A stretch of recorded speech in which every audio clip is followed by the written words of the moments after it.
Hello friends. जैसे कि आपने टॉपिक देख लिया है, आज हम जानने वाले हैं इवापोरेशन और बॉइलिंग में क्या डिफरेंसेस होते हैं। अगर ये वीडियो पसंद आए तो वीडियो को लाइक जरूर कर लेना और चैनल पे नए हो तो चैनल को सब्सक्राइब कर लेना। तो जानते हैं इवापोरेशन और बॉइलिंग के बीच के डिफरेंसेस। सबसे पहले स्टार्ट करते हैं इवापोरेशन से। Evaporation take place at any temperature.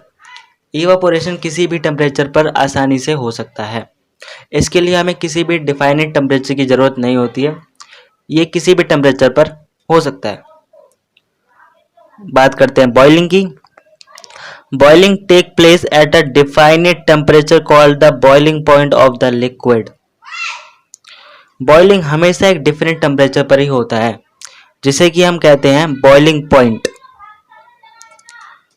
किसी भी लिक्विड का बॉइलिंग पॉइंट हमें यह बताता है कि बॉइलिंग जो है, बॉइलिंग का जो प्रोसेस है वो एक डिफरेंट टेम्परेचर पर होता है।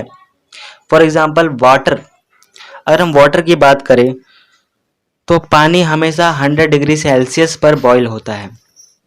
जिससे कि हमें क्या पता चल रहा है, जिससे कि हमें यह पता चल रहा है कि बॉइलिंग के लिए हमेशा एक डिफरेंट टेम्परेचर की ज़रूरत होती है। बढ़ते हैं अगले डिफरेंस की तरफ। Evaporation temperature of the liquid decreases during evaporation. Evaporation के दौरान हमेशा जो लिक्विड का टेम्परेचर होता है वो डिक्रीज करता है। जब भी इवापोरेशन होगा तो लिक्विड का टेम्परेचर क्या डिक्रीज करता है। अब जानते हैं ऐसा क्यों होता है, क्यों किसी लिक्विड का टेम्परेचर डिक्रीज करता है इवापोरेशन के दौरान। ऐसा इसलिए होता है क्योंकि जब इवापोरेशन हो रहा होता है तब उसके जो कुछ मॉलिक्यूल होते हैं जिनके पास ज़्यादा एनर्जी होती है, जिन्हें कि हाइयर एनर्जी मॉलिक्यूल कहा जाता है, वो जिस सरफेस यानी जिस लिक्विड के सरफेस पे इवापोरेशन हो रहा होता है उसके सरफेस से आसानी से एस्केप कर लेते हैं। और जो बचे हुए मॉलिक्यूल होते हैं उनके पास कम काइनेटिक एनर्जी होती है और कम हीट एनर्जी होती है, जिसकी वजह से लिक्विड का टेम्परेचर धीरे धीरे डिक्रीज करने लग जाता है। तो यही वजह आती है जिसकी वजह से लिक्विड का टेम्परेचर डिक्रीज करता है इवापोरेशन के दौरान। अब जानते हैं बॉइलिंग में क्या है। Boiling the temperature of the liquid does not change during boiling. Boiling में किसी भी लिक्विड का टेम्परेचर चेंज नहीं होता है। ऐसा क्यों होता है, अब जानते हैं क्यों किसी लिक्विड का टेम्परेचर चेंज नहीं होता है बॉइलिंग के दौरान। ऐसा इसलिए होता है क्योंकि जब हम किसी लिक्विड को हीट करते हैं या जब हम उसमें कोई हीट एनर्जी ट्रांसफ़र करते हैं तब वो सारी जो हीट एनर्जी होती है वो उस लिक्विड के मॉलिक्यूलर स्ट्रक्चर को तोड़ने में लग जाती है, जिसकी वजह से वो लिक्विड बाद में वेपर में कन्वर्ट हो पाता है। और यही वजह है जिसकी वजह से टेम्परेचर जो होता है वो चेंज नहीं होता है, क्योंकि सारी जो हीट एनर्जी है वो उस लिक्विड के स्टेट को चेंज करने में चली जाती है। अब बढ़ते हैं अगले डिफरेंस की तरफ। Evaporation evaporation is a surface phenomena, जिसका मतलब it take place only at the surface of the liquid. यानी इवापोरेशन जो है एक सरफेस फिनोमेना है। सरफेस फिनोमेना से समझते हैं क्योंकि ये जो इवापोरेशन है वो हमेशा लेयर बाय लेयर होता है, यानी वो हमेशा लिक्विड के सरफेस से शुरू होता है, वो पूरे लिक्विड में एक साथ नहीं होता।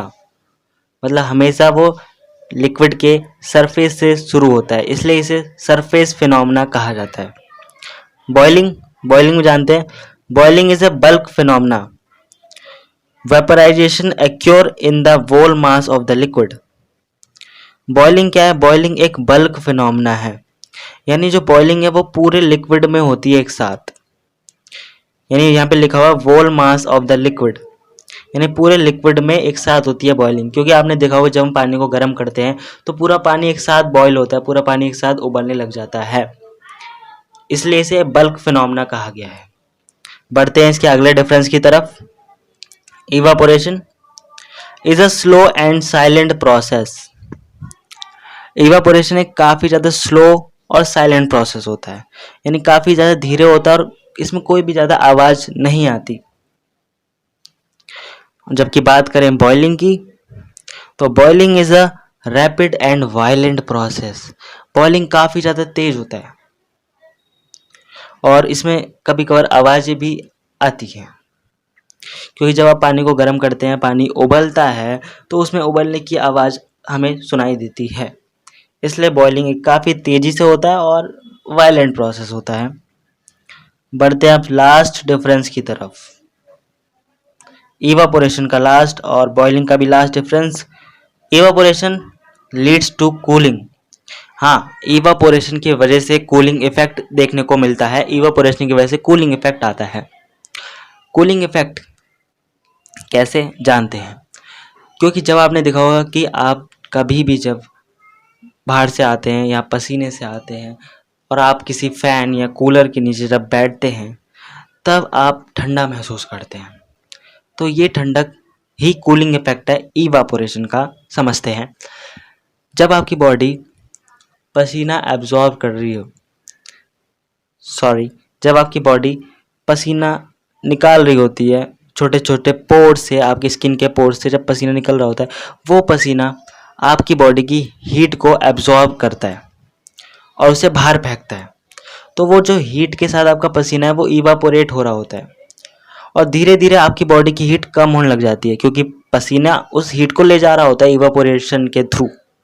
और जो हीट कम होने लग जाती है तो लास्ट में जब बहुत कम हीट रहती है तो कुछ मॉलिक्यूल होते हैं जिनके पास कम हीट रहती है और उनके पास कम काइनेटिक एनर्जी भी होती है, क्योंकि इनके पास एनर्जी कम होने लग जाती है, क्योंकि बॉडी की हीट भी कम हो रही होती है। कम काइनेटिक एनर्जी होने की वजह से बॉडी का टेम्परेचर और सराउंडिंग का टेम्परेचर डिक्रीज करने लग जाता है। कम काइनेटिक एनर्जी होती है तो सराउंडिंग का टेम्परेचर जो होता है वो डिक्रीज करने लग जाता है और कूलिंग इफेक्ट हमें देखने को मिलता है।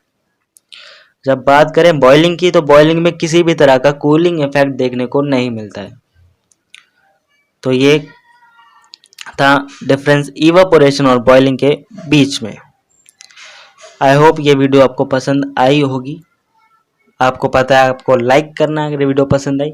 मिलते हैं अगली वीडियो में।